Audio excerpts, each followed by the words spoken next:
Hi, and welcome to Lovely Learning Read Alouds. Today's story is The Invisible Boy by Trudy Ludwig, illustrated by Patrice Barton. The Invisible Boy.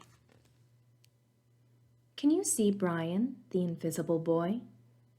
Even Mrs. Carlotti has trouble noticing him in her classroom. She's too busy dealing with Nathan and Sophie.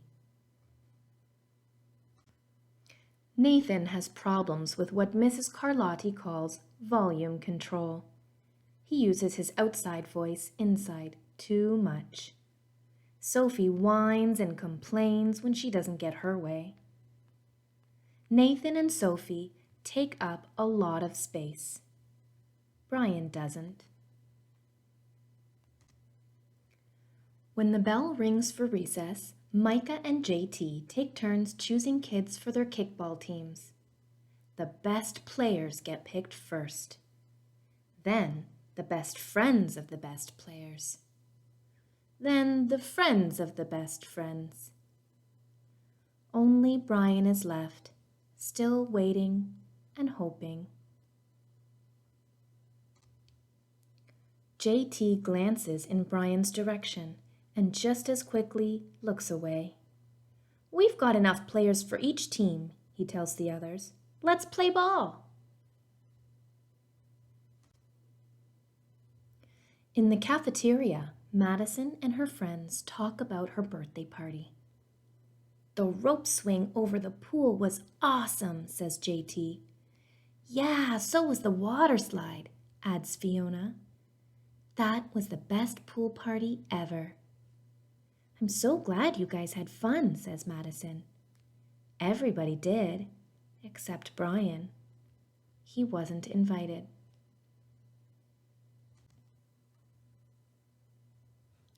At choosing time, when the other kids play board games and read, Brian sits at his table doing what he loves to do best.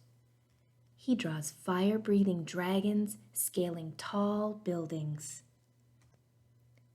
Space aliens locked in intergalactic battles. Greedy pirates digging for treasures. And superheroes with the power to make friends wherever they go. On Monday morning, Mrs. Carlotti introduces Justin, a new student to the class. Brian smiles shyly at him. Some of the other kids sneak looks at Justin, trying to figure out if he's cool enough to be their friend. They haven't quite made up their minds yet. At lunch, Madison and JT watch Justin eat with chopsticks. "What's that?" asks Madison as she points at Justin's food. "It's bulgogi." What?" "Bulgogi. It's Korean barbecued beef. My grandma made it for me. It's really good. Do you want to try some?" "There's no way I'd eat booger-gi. Ugh." And the kids laugh. All of them, that is, except Brian. He sits there wondering which is worse, being laughed at or feeling invisible. The next day, when Justin goes to his cubby to put away his backpack, he notices a piece of paper with his name on it. "Justin, I thought the bulgogi looked good." Brian, "Yum." At morning recess, Brian finds a piece of chalk on the ground and starts drawing away. "You're Brian, right?" "Yeah." "Thanks for the note." "Hey, Justin," Amelia calls out from the tetherball court. "You're up next." "Sorry, I gotta go," says Justin. "By the way, that's a really cool drawing," he adds before taking off. Back in class, Mrs. Carlotti asks the kids to team up in twos or threes for a special project. The kids scurry around the room to pair off. Brian heads towards Justin. "I'm already with Justin," says Emilio. "Find someone else." Brian looks at the floor, wishing he could draw a hole right there to swallow him up. Mrs. Carlotti said we can have up to 3 people in our group. We're only 2. Come on, Emilio, let him work with us. Okay, I guess. Mrs. Carlotti gives the class directions for the project. Your assignment is to work together to write a story about what you see in that photograph. Use your imagination and have fun. Whoa, cool, says Emilio.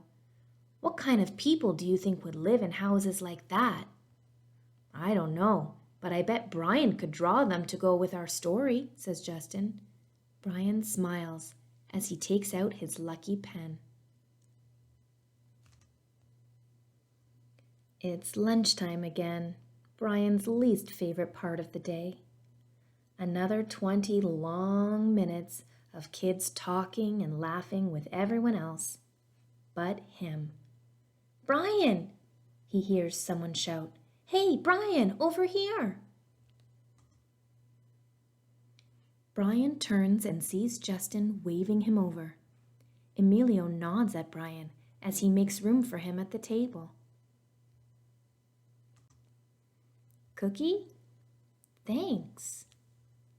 Maybe, just maybe, Brian's not so invisible after all. The end. What did you love about that story? What did you learn?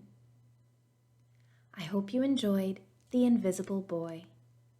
If you did, click on the thumbs up symbol to give it a like, and don't forget to subscribe for more stories from Lovely Learning Read-Alouds.